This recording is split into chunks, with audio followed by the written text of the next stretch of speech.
Israel और फिलिस्तीन के बीच जारी युद्ध में अमेरिका के साथ ही हूती और हमास जैसे संगठन भी शामिल हैं। अमेरिका जहां इजराइल के साथ है, वहीं हूती और हमास फिलिस्तीन की तरफ से लड़ रहे हैं।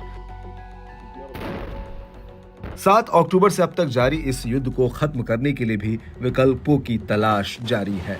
इजराइल फिलिस्तीन के बीच दशकों से जारी विवाद को 2 नेशन यानी द्विराष्ट्र फॉर्मूले के जरिए हल किए जाने की बात अंतर्राष्ट्रीय स्तर पर बार बार सामने आ रही है। इजरायली सरकार इस थ्योरी को पहले ही नकार चुकी है और अब हमास के वरिष्ठ अधिकारी खालिद मशाल ने भी गाजा में युद्ध को समाप्त करने के लिए 2 स्टेट पीस डील को खारिज कर दिया। मशाल ने मंगलवार को कुवैती पॉडकास्टर अम्मार तकी द्वारा पोस्ट किए गए एक इंटरव्यू में कहा कि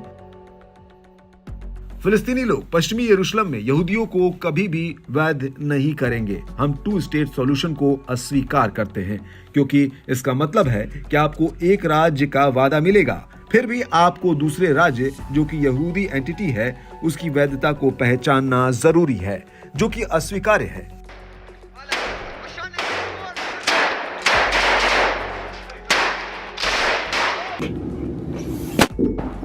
हमास कहीं से भी समझौते के मूड में नजर नहीं आ रहा है, बल्कि पूरी तरह से आर पार की लड़ाई लड़ना चाहता है।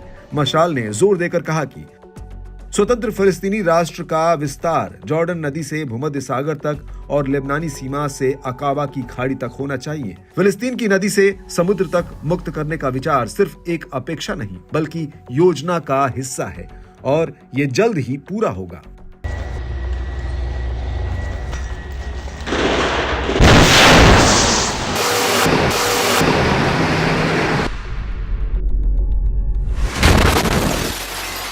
मशाल की ये टिप्पणी तब आई है जब अमेरिकी राष्ट्रपति जो बाइडेन सहित 2 स्टेट सॉल्यूशन के अन्य समर्थकों ने इजरायली नेताओं पर दबाव बढ़ाया है कि वो फिलिस्तीनियों के साथ बातचीत के जरिए शांति समझौता करें।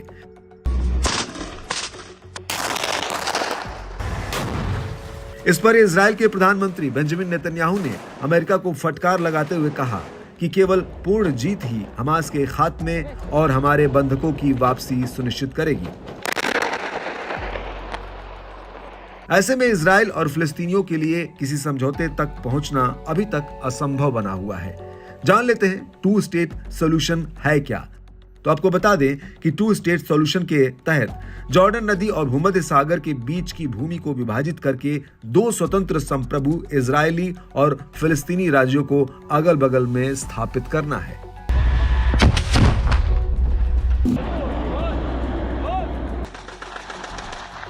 अब जब इजराइल और फिर हमास की तरफ से 2 स्टेट सॉल्यूशन को नकारा जा रहा है, तो ऐसे में दोनों के बीच युद्ध और लंबा खींचने की आशंका बढ़ रही है, जिसे वैश्विक शांति के लिए भी खतरा माना जा रहा है।